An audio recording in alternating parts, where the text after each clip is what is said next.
Doctor, tell me, if you see the obviously the body language of Prime Minister Modi has completely changed. Is there a doubt to that? Absolutely no doubt to that.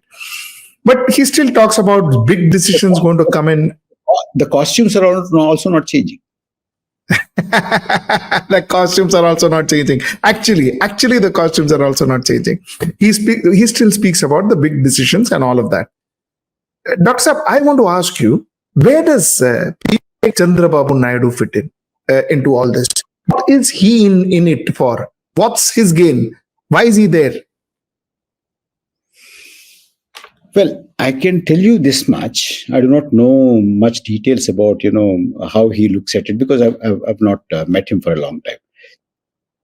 But you see, he, I'm sure, does not subscribe to this hate agenda. He does not subscribe to the kind of CAA and NRC kind of a narrative. And going to Mathura and Varanasi, all that kind of Janavapi. Also, I do not think he has any soft corner for such causes. That is one. The second thing is, the two main pillars, if Modi were to head an India government and form and become Prime Minister, the two main crutches on which he has to stand are the TDP and JDU, Mr. Nitish Kumar and Mr. Chandrababu Naidu. Now, both are very consummate politicians. They are not, professors of entire political science. They're politicians. And they are very seasoned. They are brilliant tacticians. I'm not talking about morality, convictions, and all that. Leave them aside. But they are very, very accomplished tacticians, experienced. They know when to move forward, when to retreat, when to stand still, when to hit, when not to hit. And they have seen defeats and victories. Mr. Modi has not seen defeats. He's only seen victories. And they have climbed up, by their dint of hard work through the ranks of the party, whereas Mr. Modi has not had that kind of an experience. Therefore, to negotiate with them, to sit with them, it's not easy for Mr. Narendra Modi, because Narendra Modi has never run a coalition government. He has not even run a party government. He ran his own government, both in Gandhinagar as well as in Delhi. Therefore, he never took orders from anybody, nor did he take suggestions and convinced people. Did not find a need to.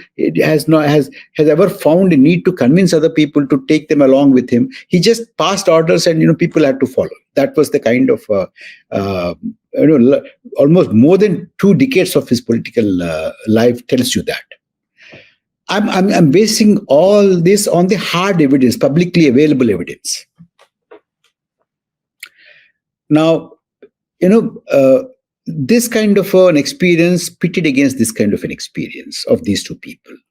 My feeling, Sujit, is that these two people can really wear him out. These two people are rooted state leaders, chief ministers, multiple times chief ministers. And they have very strong demands on behalf of their states. Remember, Mr. Chandrababu Naidu walked out of NDA in 2018 because the special category status was not forthcoming. Now, today, when he goes back to NDA, he has to, if not today, tomorrow, he has to tell the people of Andhra Pradesh, look, I went back to NDA, supported Mr. Narendra Modi, and here is the special category status, or here is the funding for Amaravati, or here is the funding for Polavaram, or here is the funding for a steel mill, or something like that. He has to substantially show something from the union government, because you see, remember in 2018, 17, 18, he did a dharna after dharna throughout the state against the central government for not releasing funds for his projects, for capital and special category status. Now, if that is the case, why will he not have a huge, long wish list? And Mr. Narendra Modi will have to fulfill those wishes on the list. Similarly, with Mr. Nitish Kumar, so he will have a situation where morning till evening he'll have continuous lists coming in from these two, or maybe other people also. And the next day morning, he'll have to sit up and see how many he has fulfilled yesterday's and what is the new list that has come to him. So every day this is going to happen. These are unending demands. These are insatiable demands, because you see, after all, these people ask funding and facilities for their states, for their people. There's nothing wrong in it. And your GST council is going to be much more vocal now, because your authority has crumbled. It is diminished. On every count, the demands are going to be more. I mean, I'm talking about these demands, but of course there are political demands of you give us these key portfolios, these many ministries, and give governorships to these many of our people, and maybe some corporations, chairmen, directors, etc. Something or the other keeps on coming. So he'll have to deal with this, contend with these things. Dr. Saab, you have seen politics from very close quarters, both from an administrative point of view and from a political perspective. Tell me, how would the rank and file of, say, for instance, TDP, how would the rank and file of TDP react? I mean, they've been put behind bars, their MPs were troubled, cases, Chandrababu himself was put behind bars, and now Chandrababu Naidu is sitting next to that same person and exchanging notes. So how would a rank and file react to that? Sujit, that's a very valid question. Actually, that question exercised many people in Andhra Pradesh, people who wanted Chandrababu Naidu to be back as chief minister, who wanted him to be back and who supported him, and of course his cadre. But then it's a very disciplined party, as far as I understand. And then they were out of power for 5 years. And when, there was a very strong feeling when they lost in 2014. Many big leaders, influential leaders, and also a huge chunk of their cadre felt that they lost because of the non-cooperation of the election commission, and election commission being very harsh to them. Their meetings were not properly, they were disrupted, they were not given permissions, their money was not able to move, all those kind of things. So therefore, they somehow understood that it is important for the party to come back to power. In the interest of coming back to power, the leader has taken a decision to go along with BJP for tactical reasons. That is how they stomached it. But they were not very happy to work for the BJP candidates. But then, being a disciplined party, Chandrababu Naidu could rally them and say that you have to, because this is we are fighting together and all that. He was able to convince, and he convinced, and BJP benefited out of it. But then the point is that I do not think there is a wholehearted endorsement of Chandrababu Naidu hobnobbing with Modi after what Modi has done. And especially there's a very strong perception, Sujit, probably you know or you may not know, that somehow there is a perception. I do not know whether it is right or wrong. That's a different thing. But there is a strong perception within the rank and file of TDP that when Chandrababu Naidu was arrested, it was with the blessings of the then Home Minister, Mr. Amit Shah. Yes. So there is a grudge to that extent. So therefore,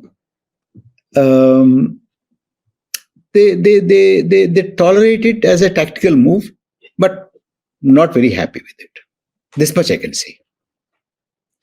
Dr. Saab, before I get into Nitish Kumar, I want to ask a question. Do you think this relationship is permanent? Or forget permanent. I mean, that's too much to ask. But is this relationship even real between Naidu and Modi? Well, I do not want to comment individually on Naidu and Modi or TDP and BJP, but overall, as I said, that not a single party within the present NDA is an ideological ally. They have no ideological commitment. No leader and no party to Modi or Modi BJP. One.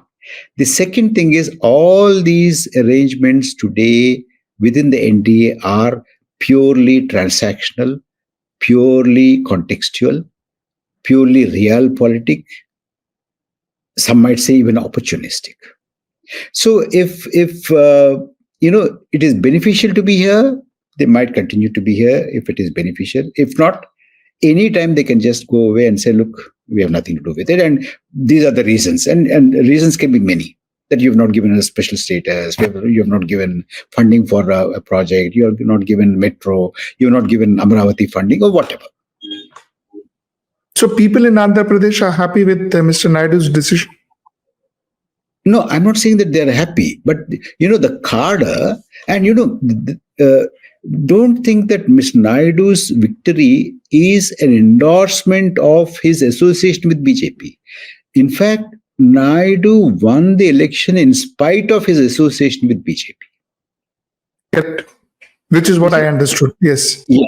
Because the anti-incumbency against the government, Jagan's government, is so high that people of Andhra Pradesh did not take anything else into consideration. They just wanted to get rid of the incumbent government and put Ms. Naidu back. That's it. So therefore, to that extent, even if they thought that it was a mistake to go with the BJP, they condoned it. It's not an endorsement. It is a condonation. Stay ahead with our cutting-edge news app. Instantly access the latest shorts in just 1 minute and breaking news in just 50 words. Download now for a smarter, faster news experience.